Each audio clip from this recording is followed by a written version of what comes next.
So we're going to start with tutorial number 1, and the title is Comparative Aeronomy, and it's going to be given by Andy Naj from the University of Michigan, and that is the correct way to pronounce it, by the way. So here he is. Well, having a Hungarian introduce me, or a pseudo-Hungarian, is interesting because she knows how to pronounce my name. Nobody else does, and I don't really care.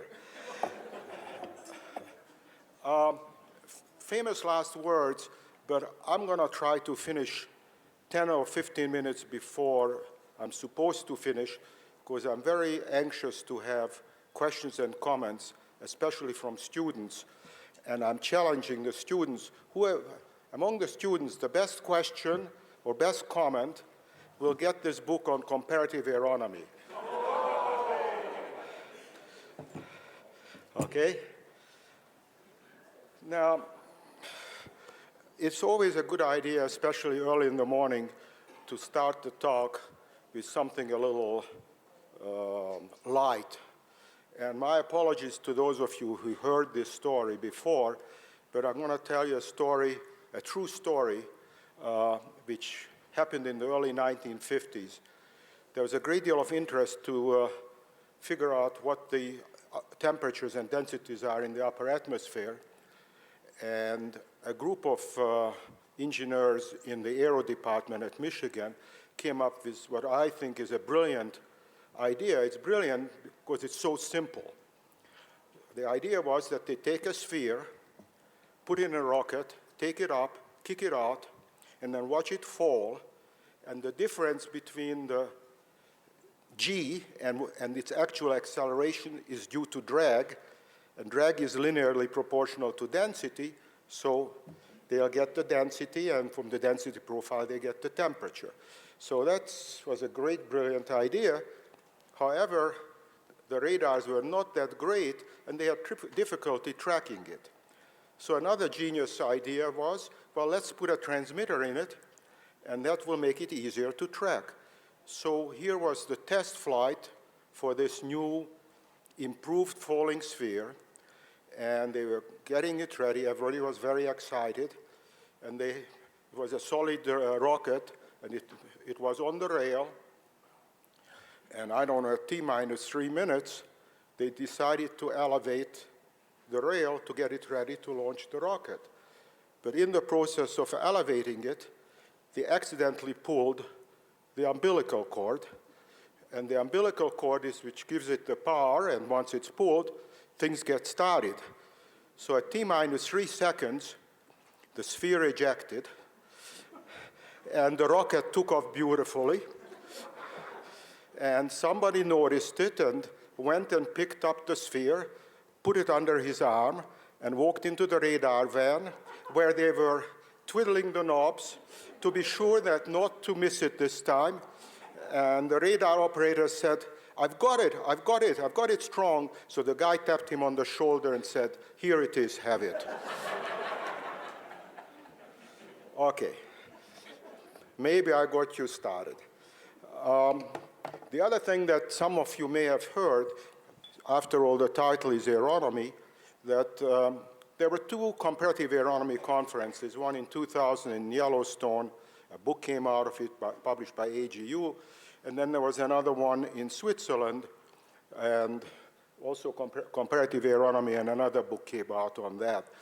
And in preparation for that conference, I decided I'm going to really figure out where the term aeronomy comes from.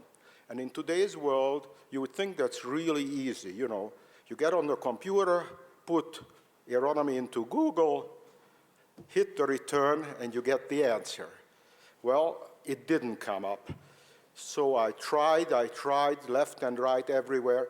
I talked to the authors of the book called Aeronomy, Peter Banks and Gaston Coquart. They had no idea. Actually, Peter thought that it came from Marcel Nicolay, but I knew that wasn't the case.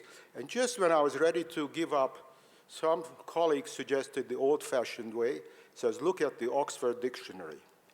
And I looked at the Oxford Dictionary, and heaven behold, I got the answer. So I'll just, in 1946, in a letter to Nature, Chapman suggested that the word meteorology should be changed to aeronomy because, after all, meteors basically have nothing to do with meteorology. And aeronomy is a much better word. Well, his suggestion, I think, went over like a lead balloon. 1953, in a short note in Weather, he wrote, if despite its obvious convenience of brevity in itself and its derivatives does not commend itself to aeronomers, I think there's a case for modifying my proposal so that instead of the word being used to signify the study of the atmosphere in general, it should be adopted with the restricted sense of the science of the upper atmosphere for which there is no convenient short word. So we are where we more or less are in aeronomy today. In a chapter in a book in 1960, he went a little bit further. He said, aeronomy is the science of the upper region of the atmosphere where dissociation and ionization are important. So we got the word directly from Chapman, what aeronomy is, and all of you aeronomers, now you know what the hell you are doing. Well, let's go back. As I said, there were 2 week-long conferences on comparative aeronomy. So in 50 minutes, I will have certainly difficulty to cover the subject. So I'm going to narrow it a little bit and basically talk about comparative ionospheres, although you can't talk about ionospheres without saying a few words about thermospheres or upper atmospheres. And also to kind of set it in the right context, let me give you a kind of a one-slide review of the terrestrial ionosphere, which you know all about. Oh, no, before I start on that, let me give you a kind of a personal little introduction to comparative aeronomy or comparative ionospheres. For my PhD thesis, and for many years after it, I was a true terrestrial aeronomer. I studied the ionosphere, upper atmosphere of the Earth, doing both theoretical and experimental work. And I was very happy. I had no intention of doing anything else. And then there was a fluke, once in a lifetime fluke, and there was a request for proposal from NASA to serve on a panel discussing the possibility of launching a satellite to Venus. Well, I didn't even know how to spell Venus, much less planets. But unusual for a NASA proposal, it only asked for about 2 or 3 pages. So friends of mine said, well, what the hell do you have to lose? Spend a couple of hours and write that proposal. And I did, and there was no doubt in my mind that I won't even, it'll go in the circular file as soon as it gets to NASA. But for whatever reason, weren't enough proposals or whatever, I got selected to be on that panel. And that panel basically led to a mission called Pioneer Venus. So suddenly, I became a planetary aeronomer. And what was so interesting, and that's to some degree the conclusion that I'm going to come to, if you know one ionosphere, or if you know one thermosphere, if you know how to make calculations or models in one ionosphere or thermosphere, if you know how to make measurements in one ionosphere or thermosphere, that goes everywhere. I mean, there are differences. Chemistry is different, gravity is different, certain things are different, but it's the same continuum to momentum and energy equation, the same Langmuir probe, the same mass spectrometer. So if you're an expert in one, you're basically expert in all. As a matter of fact, and that's the last story before we get to science, some of you may remember Nelson Spencer, who was the force behind the atmosphere explorers. And he had an interesting idea just to demonstrate that you can go from one to the other. He suggested that we should launch an atmosphere explorer around the Earth And after about 18 months of measurements, let's send it on to Mars and become a Mars explorer. Well, that never happened. As a matter of fact, I spent about 25 years trying to sell a Mars Aeronomy orbiter.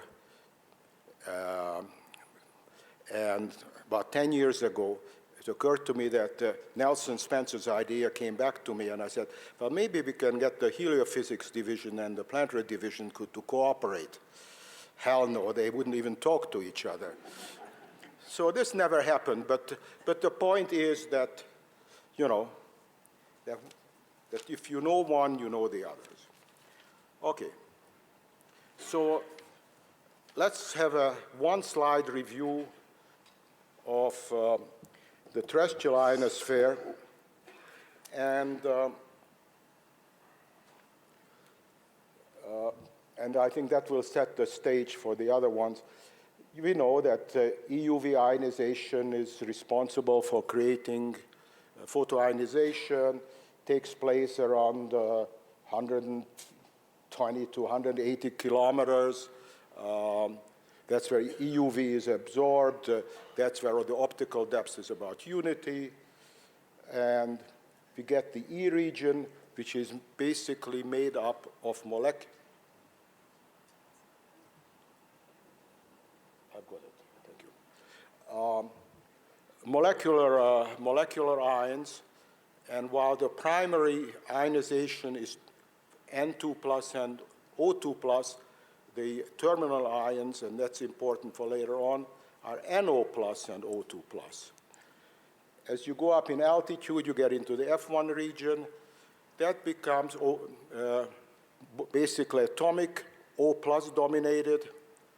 Then around 300 kilometers, the chemical time constant becomes comparable to the diffusive time constant.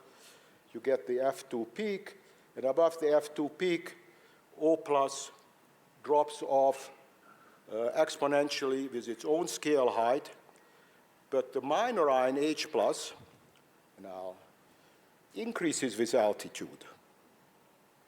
My favorite exam question was always is explain in simple words why H plus increases with altitude. If you don't know, think about it, and if you, especially students, if you can figure it out, embarrass your professor by asking him or her why. Explain to you in simple physical terms why the minor ion H plus increases with altitude. I leave that dangling. You can come up to me after it too, embarrass me, but obviously I know the answer, otherwise I wouldn't mention it.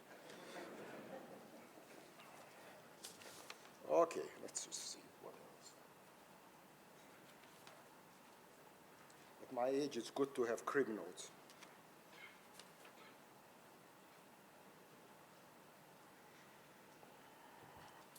Now, let's go on to the slide on the right, which talks about neutral electron and ion temperatures. Because of frequent collisions between the ions and the neutrals, the ion temperature stays close to the neutral temperature up to about 300 and so kilometers, at which point it starts to move away and moves towards the electron temperature, which is considerably higher than the neutral gas temperature because the solar radiation preferentially heats the electrons.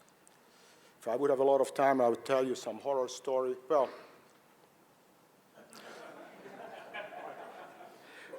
my first job when I was started at Michigan, people were interested in the temperature in the upper atmosphere. And I'm digressing too much, so I have to be careful because I do want to end early. And the people who were the great aeronomers of the 50s were atomic physicists. So they were worried about the difference between kinetic temperature, vibrational temperature, rotational temperature, but the idea that the electron temperature is different from the neutral temperature never occurred to them. So at Michigan, they used Langew probes to measure the temperature in the upper atmosphere. And they got temperatures which were significantly higher than was anticipated. And instead of going to next door to the group in the plasma physics, they spent about 4 or 5 years to prove that the Lagrange probe gives the right answer. And now we know why, because the heating goes preferentially and initially to the electrons. So the electron temperature is higher. Okay, this is a one-slide summary of the terrestrial ionosphere.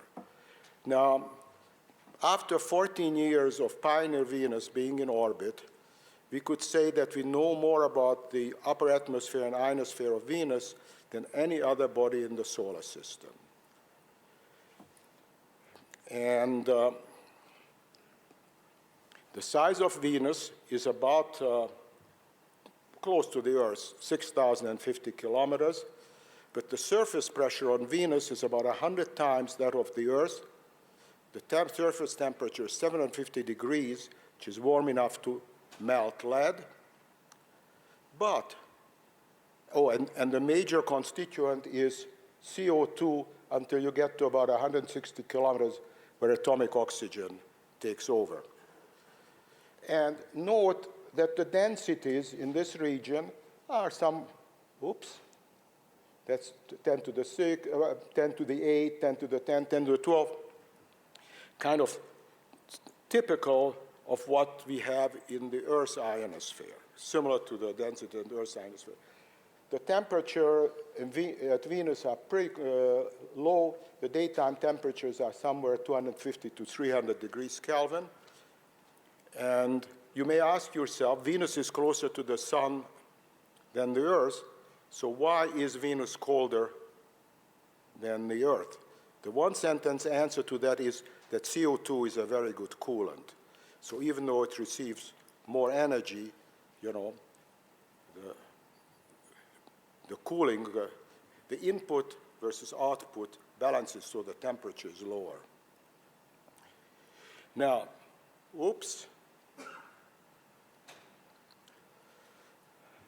that's not meant to be an exclamation mark. That's meant to be new. A lot of students, I don't know whether students here are similar, certainly at Michigan, they always tell me that they hate chemistry, they're not interested in chemistry, they came to do physics, not chemistry. Venus is a very good example, and the other ones I'll show you, that you have to know chemistry. CO2 is a major constituent on Venus. So before the Pioneer Venus, everybody knew that the major ion is CO2 plus. Boy, were they wrong. What happens at Venus, and this is a simple chemical scheme, that CO2 gets photoionized, and true, the initial ion is CO2 plus. But if there's any oxygen around, CO2 plus immediately goes one of these two routes, either creates an O2 plus or an O plus. O plus can also be created by direct photoionization, but O plus in the presence of CO2 immediately goes to O2 plus. And then O2 plus gets lost by dissociative recombination.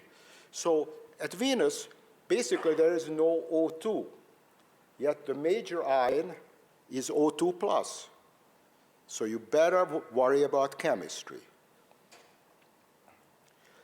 This is just a model, actually it comes from Jane Fox, to show that the major ion is O2 plus.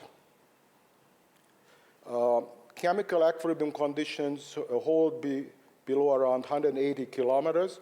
So this is all in chemical equilibrium. The ionization peak is around 140 kilometers. So the peak density is around 140 kilometers, and it is O2 plus. Again, there's no O2 at Venus, but the major ion is O2 plus. Now, a little pop quiz. If you just look at the electron density, it's fairly smooth. It has a peak around 140, and then it drops off. But let's just look at O plus for a minute to be reminded of terrestrial ionosphere. O plus increases with altitude, reaches a peak, and then drops off. And this here is where chemical time constant and diffusive time constant are equal. What we call that at the Earth, F2 peak. So O plus behaves very similar to what we expect from the Earth. Okay. Here are some observations which just prove that I wouldn't have shown you the theoretical model is the same. O2 plus is the main ion, then O plus, and there are a lot of different minor species. I should have asked you, can you hear me in the back? Yes? What does that mean? It's a thumbs up. Thumbs up. Okay, thanks. Now, so yes, the chemistry is different. The constituents are different. Gravity is different. But the continuity, momentum, and energy equations are the same. The same mass spectrometers and probes and so on were flown on Pioneer Venus as on Earth. So there's a lot of similarities.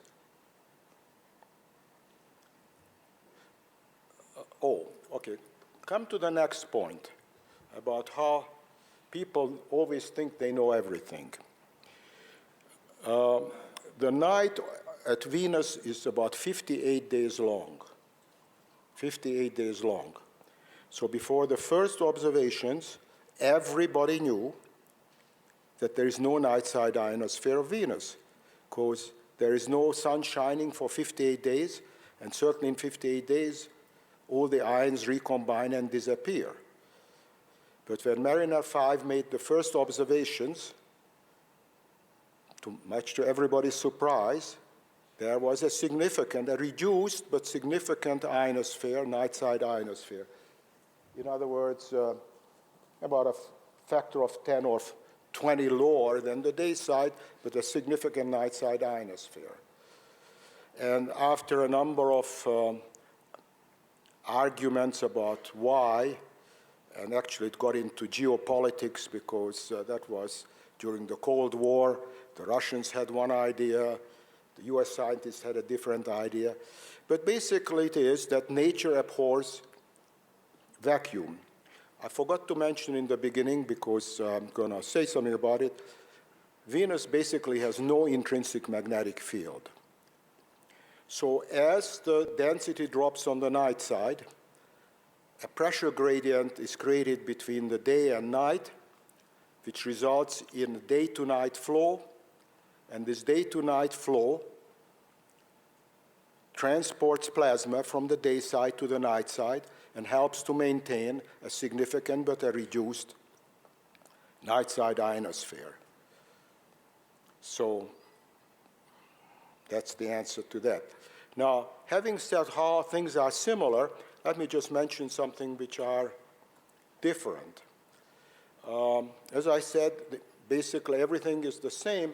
So when we first got ion and electron temperatures from Pioneer Venus, we used the terrestrial analogy, solar EUV heating, classical thermal conductivity, and the temperatures we got were lower than the observed temperatures. Well, that problem was solved, but unfortunately was solved in a way that there are two logical answers. And since there will be no missions planned for Venus for a long time, it's up to you youngsters in 10 or 20 years to try to answer that question. Two very good, simple answers to take care of that problem. One is, it's very reasonable values, nothing unreasonable. The suggestion was that there is some heat inflow from the top of the ionosphere, which helps to maintain the slightly elevated temperatures. And the kind of heat flows you need is of the order of 10 to the 10 eV per centimeter squared, which are very reasonable, nothing super phenomenal. The other answer is that there have been I said it has no intrinsic magnetic field, but I'll come to it in a minute. There is some induced magnetic field and fluctuations. And so the suggestion was that maybe these magnetic fluctuations reduce the thermal conductivity slightly from the Spitzer, so-called Spitzer value, to a slightly reduced value. And if you reduce the thermal conductivity, then you can also fit the observations very well. So one of those two, or a combination of those two, is the answer. Is one dominant than the other? Who knows? But both of them are logical answers and give the observational results. Now, one more thing about Venus. I've lost track when I started, but I think I'm doing okay, is, as I said, Venus has no magnetic field, no intrinsic magnetic field.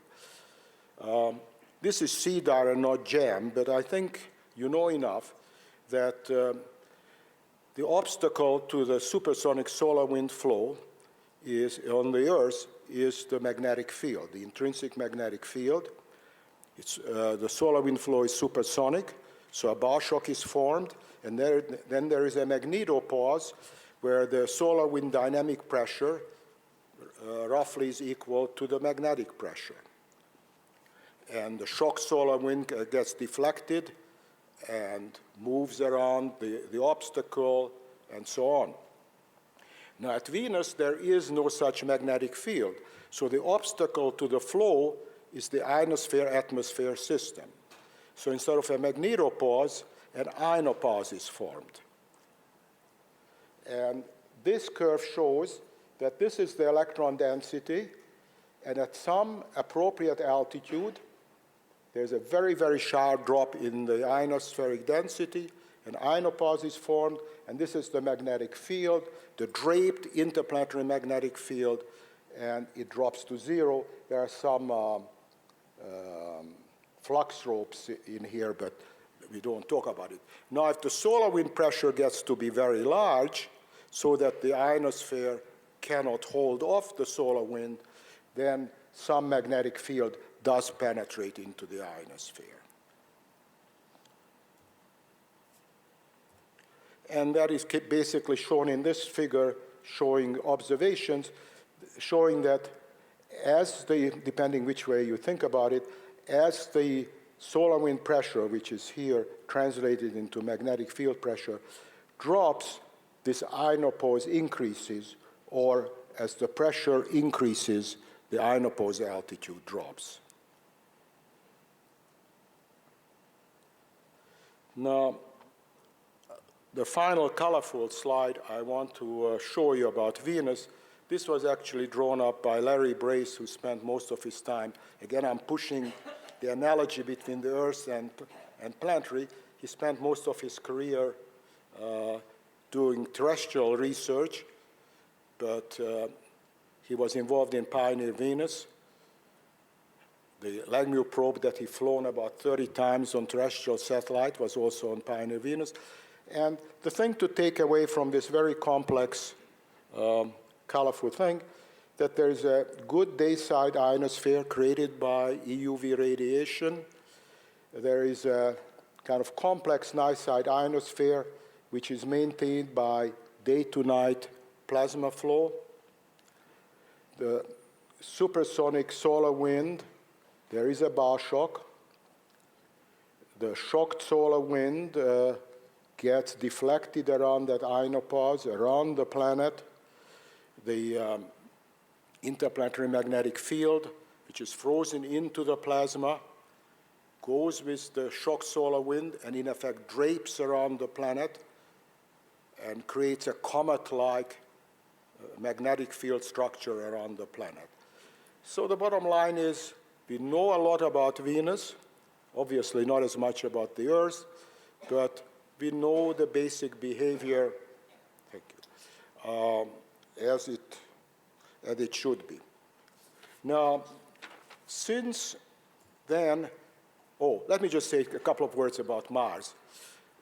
Our total knowledge about Mars in situ, direct measurement of Mars is the equivalent of one poorly instrumented sounding rocket. The two Viking landers each had a mass spectrometer and a retarding potential analyzer. That's the total direct knowledge of Mars. Now, there have been a lot of radio occultations which tell us about electron densities, but that's it. And most of what we know about Mars is basically its analogy with Venus. The surface pressure at Mars is 10,000 times lower than at Venus. But it's also a CO2 planet, and by the time you get to the 100, 150, 200 kilometer, the densities are very similar. So Venus also has, Mars also has an O2 plus ionosphere, which peaks around 140 kilometers.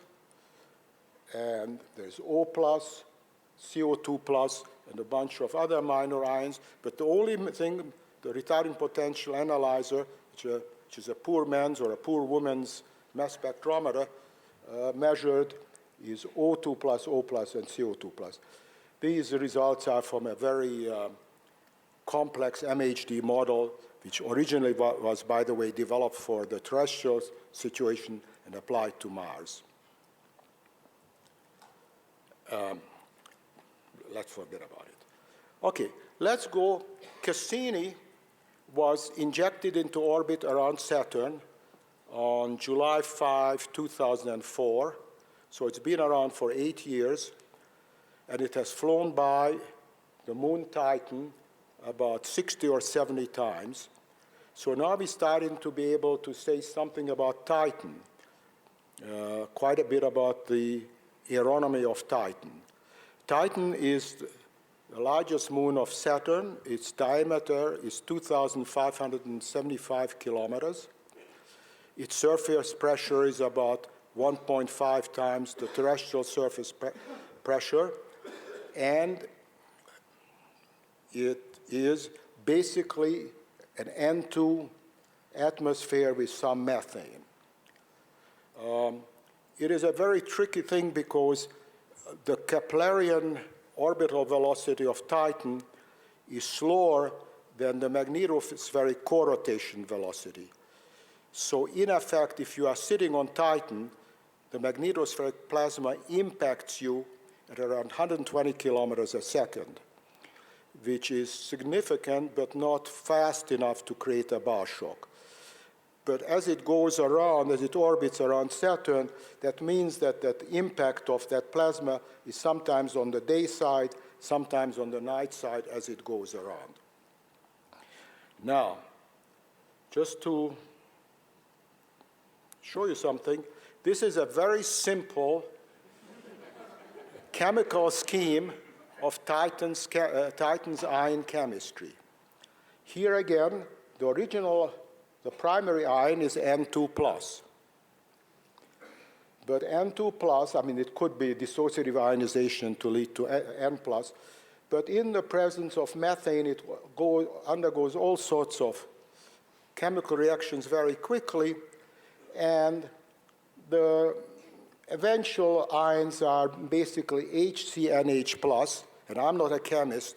I can't really tell you why it's HCNH plus instead of H2CN plus, but it's HCNH plus, C2H5, and some really complex hydrocarbons.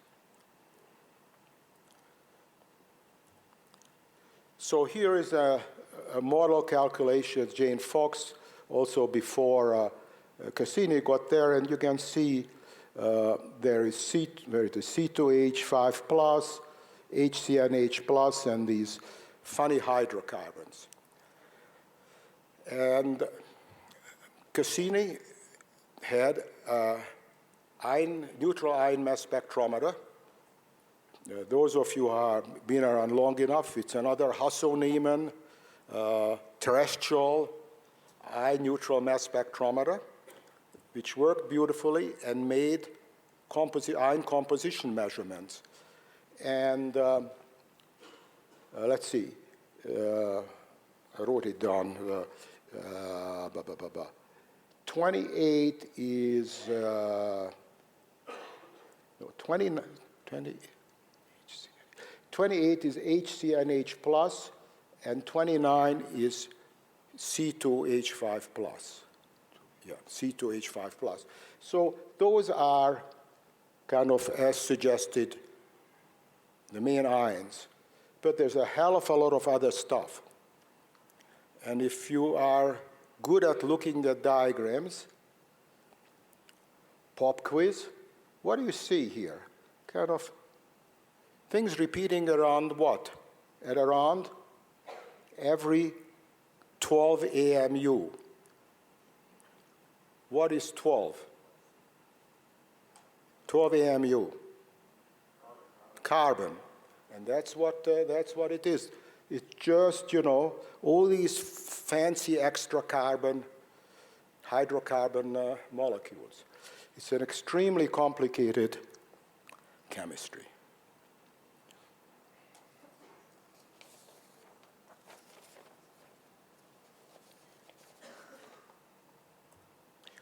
Now, Cassini had a Langmuir probe and measured electron temperatures. And analogous to the terrestrial case, the electron temperatures exceed, the neutral temperature at Titan is only 150 degrees Kelvin.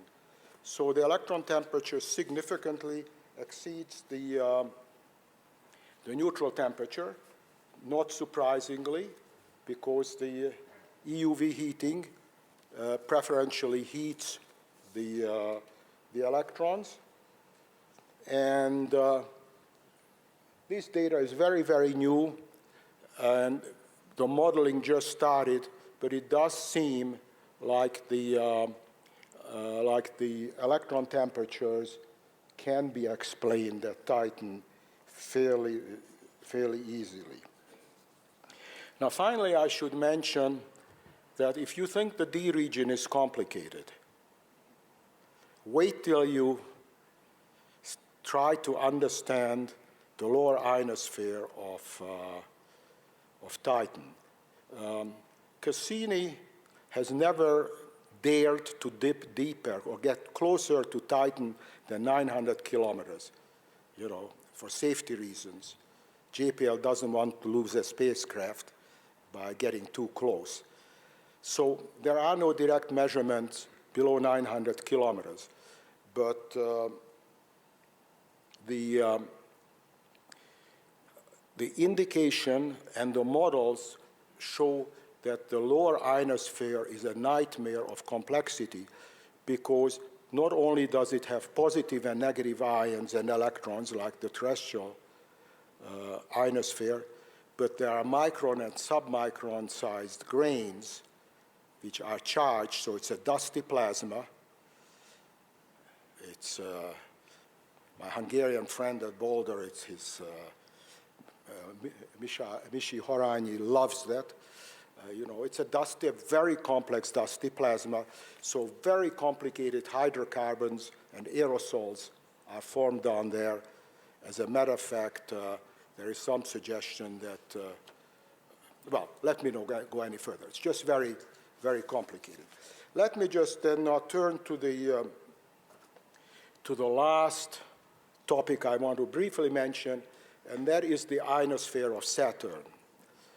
Now, unfortunately, despite Cassini, the only thing we know about Saturn, and that comes from the pioneers, the Voyagers and Cassini, is basically radio occultation data, which tells us what the electron density profile is, and it tells us that that there is a solid ionosphere at Saturn. But we have no idea what the composition, well, we have idea about what the composition, but there is no observation. You know, it's a theoretician's daydream.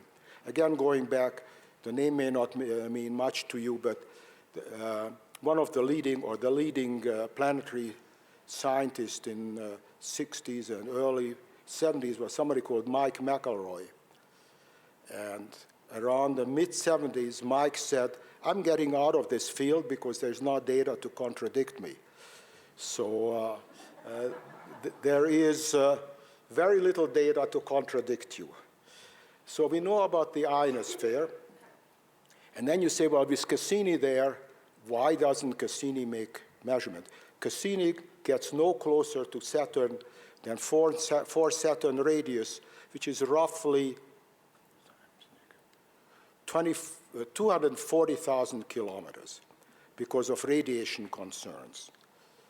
There will be Cassini will be killed in 2017 if it doesn't die before, because it will be going a death spiral into Saturn, and it will get closer there. And unfortunately, the only instrument that failed on Cassini is the one which would have given some indication of the ionospheric composition. So again, no exclamation mark, although the exclamation mark now may just say, worry about chemistry. These giant planets, Saturn, Jupiter, Uranus, Neptune, have no solid surfaces. So when people talk about altitudes, they reference it to a certain pressure level, which is 1 bar. And it is a hydrogen, they are all hydrogen giants. So it's the major neutral species, H2. So H2, when it gets photoionized or electron impact ionized, can do one of 3 things: dissociate, just simply ionize, or dissociatively ionize. There should be no plus there. There should be only 1 plus. And there is some hydrogen there, and the hydrogen can be photoionized to create H plus. Now, this symbol and this symbol are the same. Why one is an exclamation mark and the other is an arrow is, I don't know, Steve Jobs can explain it maybe. But the problem is that H2 plus H2 can go to H3 plus, which can dissociatively ionize. But in the process, we created a lot of H plus. And H plus can only recombine radiatively. And radiative recombination is extremely slow. It's of the order of 10 to the 6 seconds. So the problem is, how do we get rid of H plus? Because we have to get rid of H plus, otherwise we'd be a phenomenally large ionosphere made up of H plus. Now, as usual, over the years, there are 2 suggestions. They are both reasonable, and there is no data to tell you which one is correct.